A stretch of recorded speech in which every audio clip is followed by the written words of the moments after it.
पूरा बवाल बना दिया है कल से मोदी जी के बयान का। मोदी जी ने क्या गलत कह दिया? मोदी जी ने कहा कि जो भी आप अगर करते हैं तो तुष्टीकरण की नीति के खिलाफ कीजिए, तुष्टीकरण की नीति मत अपनाइए। उन्होंने ये कहा कि अगर आप कब्रिस्तान के लिए जगह देते हैं तो शमशान के लिए भी जगह दीजिए। उन्होंने ये कहा कि बिजली अगर आप ईद के दिन भी देते हैं तो आप होली के दिन भी उसी तरह से बिजली दीजिए। इसमें क्या गलत है? ये हो रहा है। मैं खुद यूपी का रहने वाला हूं। आप किसी यूपी वाले से आज की डेट में बात कर लीजिए और यूपी के दिनों में, खास करके रमजान के दिनों में आप बात करके कीजिए, फोन करके देखिए, पूछिए मुझे आना है यूपी, लाइट वगैरह आ रही है ना, कोई कट तो नहीं रही है? तो लोग कहेंगे अरे आजकल तो रमजान चल रहा है, आजकल तो क्या, आजकल ईद है। और उसी बीच में आप अगर दिवाली और होली में बात करिए, आज तो साहब जरूर कटेगी क्योंकि आज हम लोगों का त्योहार है। ये हालत है। तो इसमें मोदी जी ने क्या गलत कह दिया? कब्रिस्तान का जहां तक सवाल है, 18% आबादी वाले के लिए 400 करोड़ रुपए का कब्रिस्तान के लिए इस साल में पैसा रखा गया बजट में, जबकि 127 करोड़ का शमशान के लिए रखा गया। जहां तक बिजली का सवाल है, 13,500 मेगावाट बिजली ईद के दिन सप्लाई की गई और 15,400 मेगावाट दिवाली से लेके भाई दूज तक के 4 दिनों के दरमियान में बिजली सप्लाई किया गया। आप अनुमान लगा सकते हैं कि मोदी जी कहां गलत कह रहे हैं।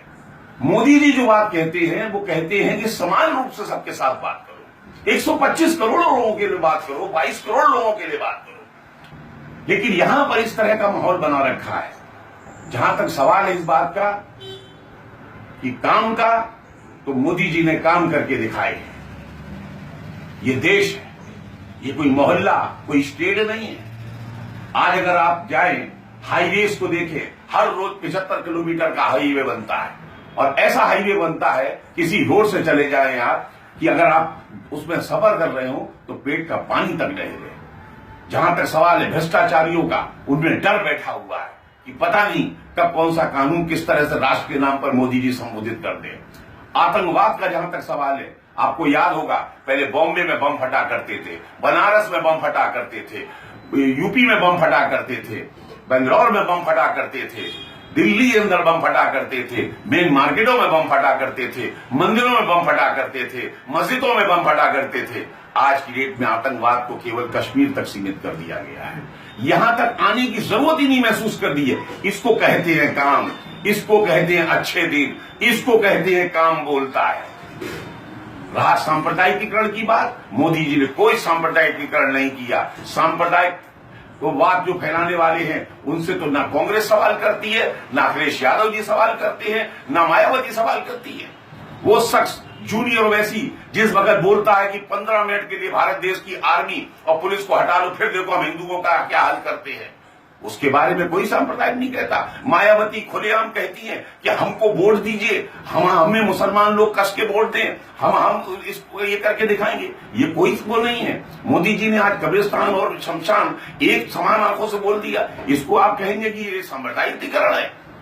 बकवास करते हैं आप। मोदी जी के विकास कार्यों को देखिए।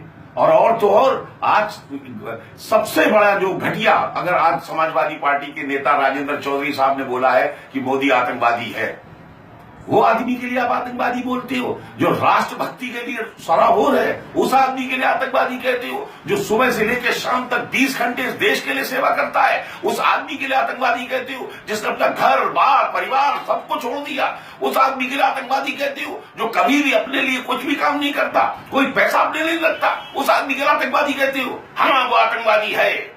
आतंकवादी है वो विकास कार्यों में जो वादा डालता है उसके लिए आतंकवादी है। विदेशी आक्रमणकारियों के लिए वो आतंकवादी है। वो आतंकवादी है कि अगर आपके देश में कोई आतंकवाद करने आता, उनका जवाब देने के लिए वो आतंकवादी है। सर्जिकल स्ट्राइक करने के लिए वो आतंकवादी है। वो पाकिस्तान जो हमेशा पिछले कई सालों से परमाणु बम की हमको धमकियां देते रहता था और रोज हमला करने की बात करता था, उसको नरेंद्र मोदी ने उसके घर में घुस के जाके मारा। इसको बोलते हैं असली आतंकवाद। किसको हम आतंकवादी बोलते हैं?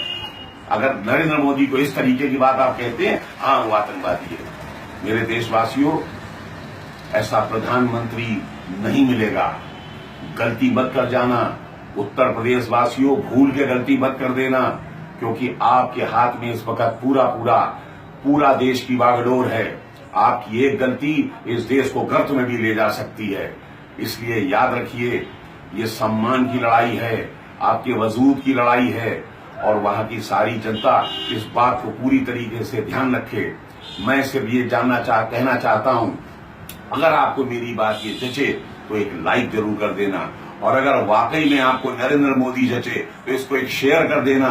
ये बात हर दोस्त यार को शेयर कीजिए ताकि लोगों को ये पता चले।